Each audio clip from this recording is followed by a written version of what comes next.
regarding your book, The Great Secret of Mind, according to many things that you mentioned in this text that you've written, you mentioned that the practice of Dzogchen in particular can help pacify many of the world's problems, such as environmental disasters, social chaos, warfare, and famine. Can you explain a little bit about this view of Dzogchen and how it can be helpful not only for ourselves in this world with all of these problems, but also for the problems themselves?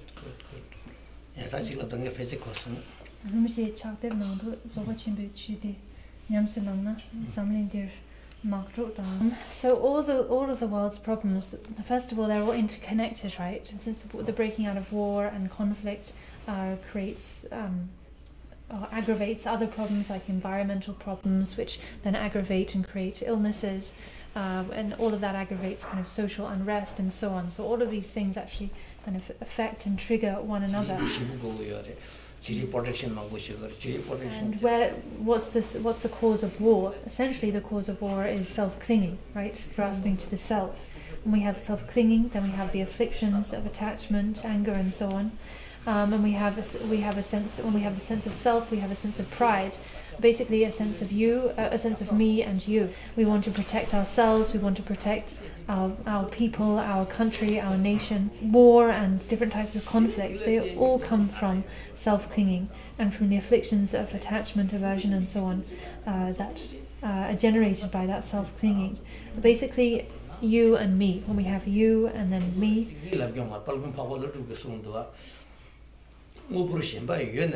Simply speaking, the Great Perfection is the antidote to these afflictions of anger and attachment and so on, and to self-clinging, to grasping to the self.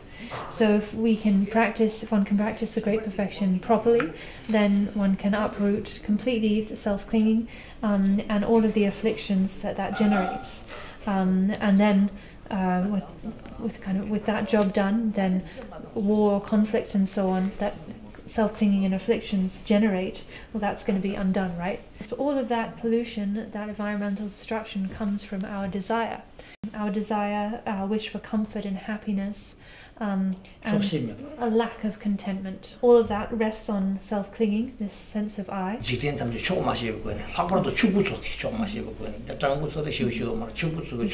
When you're attached to reality, then that attachment generates karma and the afflictions, and that then expands or triggers conflict, grosser forms of conflict, like war, environmental destruction, and so on.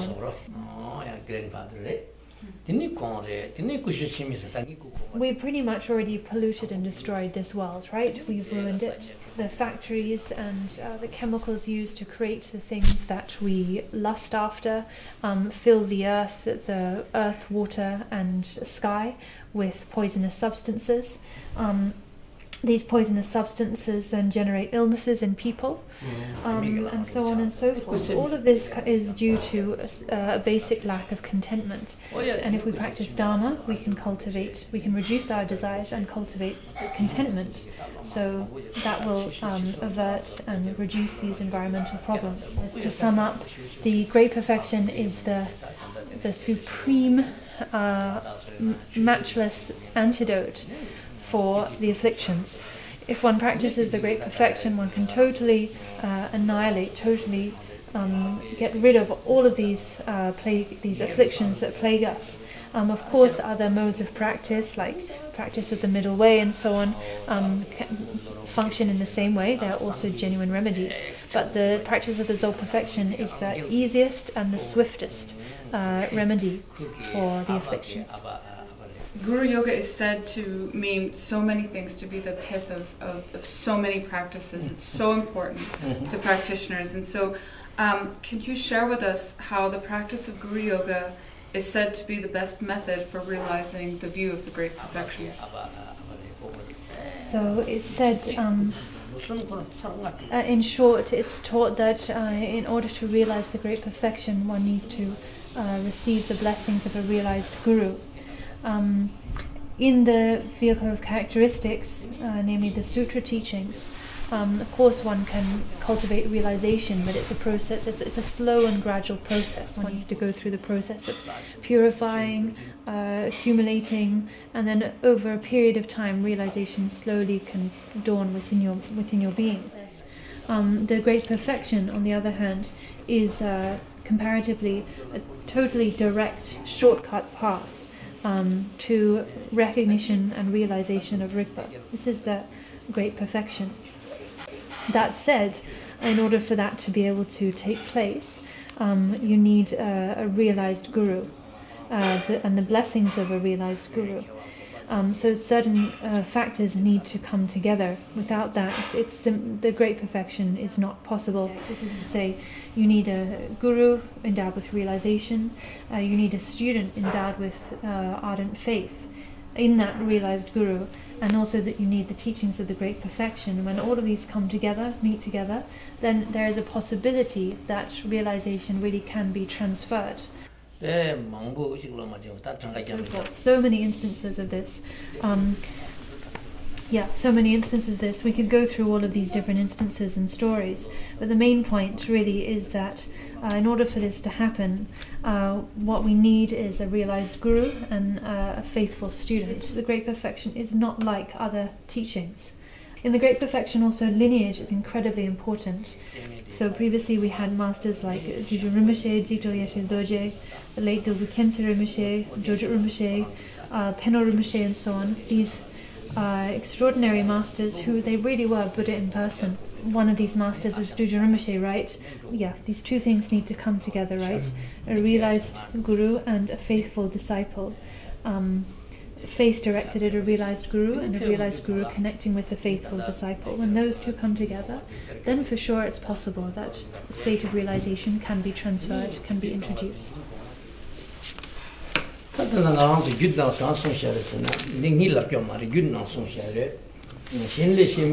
the Tantras it says, the co-emergent wisdom, meaning naturally present Rigpa, the Sugata Garbha, this cannot be realized by any other means, meaning no matter how smart you are, no matter how intellectual, learned, no matter how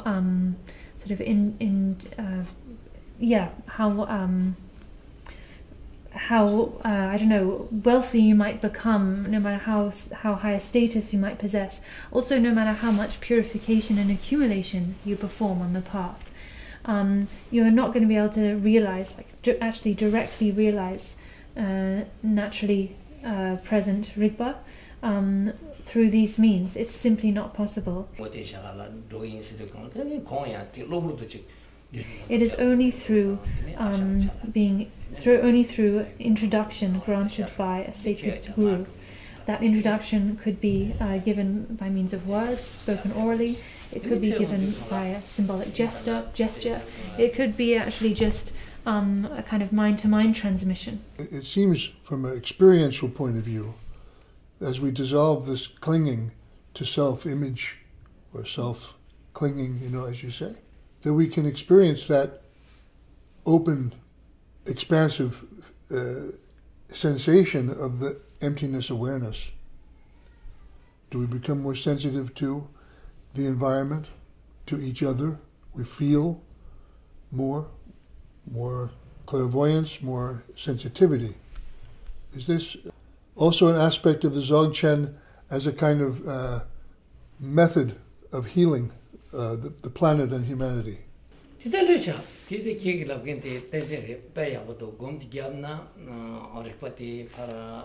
This kind of what you describe, like this increasing sensitivity and so on, is for sure an aspect of the Great Perfection and a sign of having recognized the view correctly. When we train in meditation and we come to a recognition of Rigpa, then the recognition, when we come through meditation, when we come to a recognition of Rigpa, in that moment of direct experience of Rigpa, we are in a completely open and spacious state, a kind of state of complete release from our self-clinging, our afflictions, and so on. At the same time, there is still this natural radiance of Rigpa, this radiance that manifests as compassion for all sentient beings, compassion for sentient beings, and an acute awareness of karmic cause and effect. So to have this experience, such experience, is a sign of correct realization of the view. So the clairvoyance and that sort of thing will certainly arise through recognition of Rigpa and training in Rigpa. When we train, in the practice of the Great Perfection is not meditation training in bringing thoughts to a halt or suppressing thoughts. Rather, it's the practice of liberating thoughts, right? And this liberated aspect, so to speak, or by virtue of that liberation of thoughts, then at times one's mind, one's natural awareness will become incredibly clear, for instance, incredibly clear and lucid. And in those moments, then you might experience different types of, you could say, clairvoyance or like higher perception. It could be your hearing or your vision or like a mental higher perception. For some people, this can come and go, you know, if their meditation isn't that stable and developed. For other people, they might attain these kinds of higher perceptions. They might be experienced in the form of like heightened intuition, you know. They don't like directly see things. It's not like clairvoyance in the sense that they see things directly, but they just have the sense that, you know, oh, that's the case. Without attachment, right? So this clarity and heightened perception without attachment. Other things, changes can happen as well, like one can naturally just become much more intelligent, much sharper. All of these qualities, you could say they're like the expression of meditation, or the signs of the dynamic potential of meditation, state of meditation. Very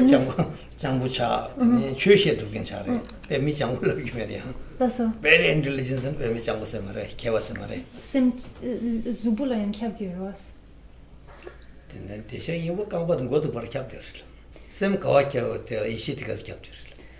Of course, Buddha nature pervades our entire body from the top of our head to the soles of our feet, right?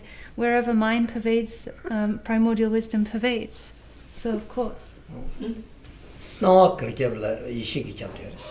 Wherever appearances are present, wisdom is present. Yes, practicing the Great Perfection can bring benefit to the outer world as well. If one practices in this way, naturally one will have contentment, right?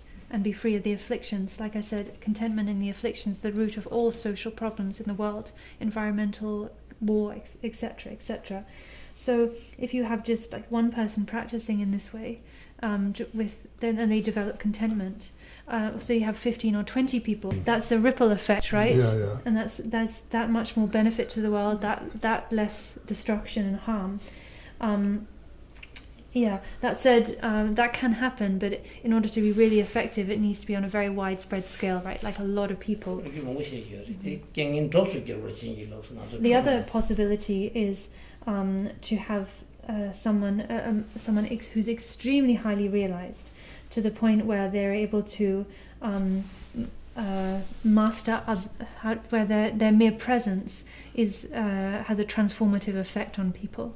In the scriptures, it said, highly realized, someone with high realization can transform the perception of others. So that in that, like just being in their presence, kind of changes your mind, touches your heart, prevents negative thoughts arising. But that's pretty difficult for such teachers. It's difficult for such teachers to appear or be encountered in this dark age. This dark time now, is sparking enlightenment. Sylvie. Darkness korang the shady kendra which Nasa duja chane tene sanji ko to looking mo she here. They can in drop to get watching loves and also trauma now what they say. Yes. That is possible, yeah, and we see that with like all the great Mahasiddhas, right? Like in cases of people like being consumed by anger, but through the anger coming to realize Rigpa, or someone's like marriage falling apart, but you know that somehow they're able to take that suffering onto the path. It becomes transformative, or like an illness becoming a conducive circumstance, we say difficult certain circumstances arising as conducive, or we could say blessings in disguise. So yeah, we supplicate for that actually in the Trima practice. Okay, now finish. Okay. My answer. Very good, Rinpoche. Always